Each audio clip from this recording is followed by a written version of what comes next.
नमस्कार. माझ्या चॅनलमध्ये तुम्हा सर्वांचं मनपूर्वक स्वागत आहे. आज गोठांब्यांचं आंबट गोड सासव तयार करणार आहे. त्यासाठी हे गोठांबे घेतले आहेत. हे 2 प्रकारचे आहेत. हे बघा, काही आंबे थोडे लहान आहेत आणि काही थोडेसे मोठे आहेत. असे हे 14 आंबे घेतले आहेत. आता हे आपण एकदा स्वच्छ धुवूया.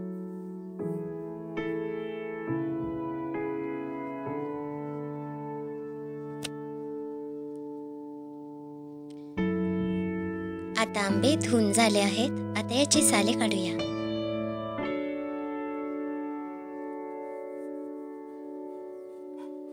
सासव तयार करण्यासाठी शक्यतो असे हे साधे आंबे घ्या.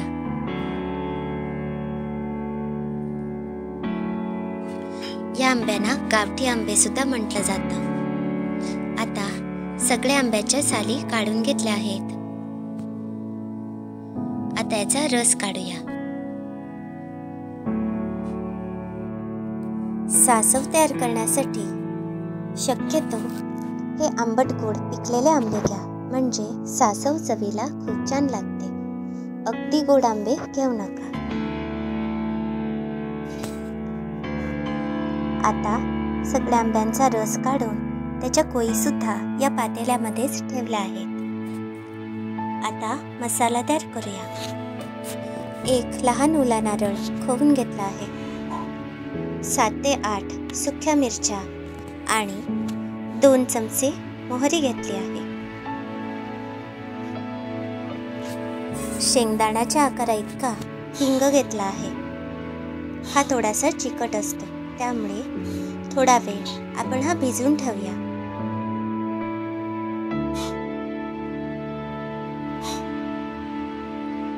गॅसवर जाड बुडाची कढई ठेवली आहे. आता यामध्ये 1 चमचाभर खोबरेल तेल घालते. तुम्ही जे तेल वापरता ते घालू शकता. आता आपण कढईमध्ये मसाला थोडासा परतून घेऊया. यामध्ये मोहरी घातली आहे. आता मिरच्या घालते. या मिरच्या कुरकुरीत परतून घ्यायच्या आहेत.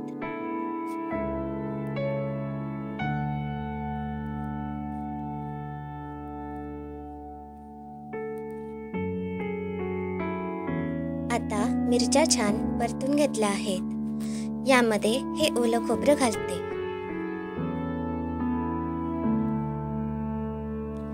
हे खोबरं खमंग होईपर्यंत परतून घेऊया.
आता यामध्ये हे वाटणही घालूया.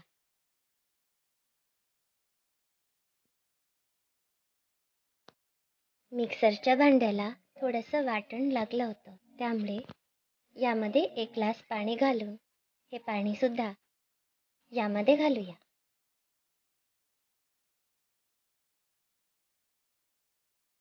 अर्धी वाटी गूळ घालते. आंबे जर जास्तच आंबट असतील तर गुळाचे प्रमाण अधिक करू शकता. चवीप्रमाणे मीठ घालते.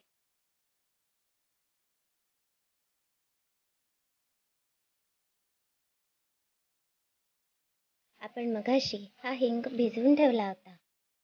आता हा थोडासा विरघळवून आपण हे पाणी सासवमध्ये घालूया.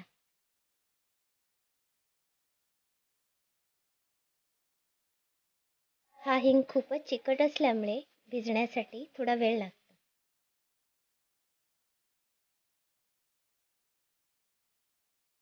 आता हे नीट मिक्स करून गॅसवर ठेवूया.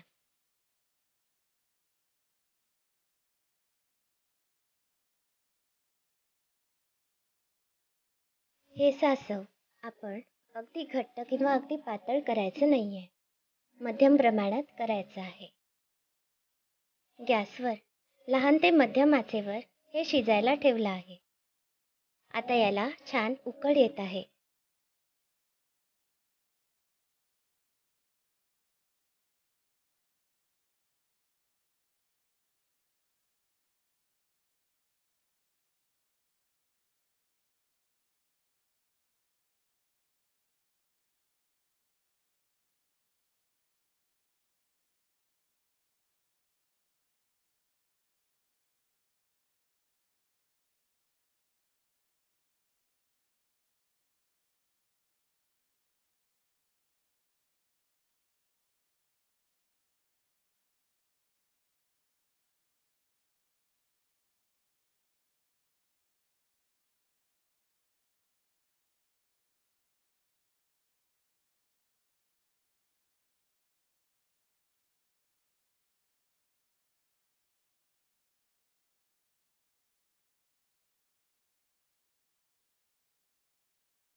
आता फोडणी तयार झाली आहे. गॅस बंद करते.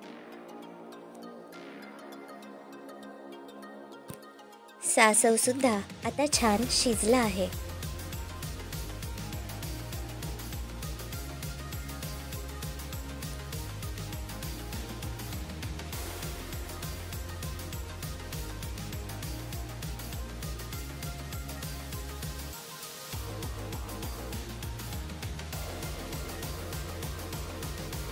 आता सासव तयार झाला आहे. मी गॅस बंद करते. आता ही कढई मी गॅसवरून उतरवून या टेबलवर ठेवली आहे.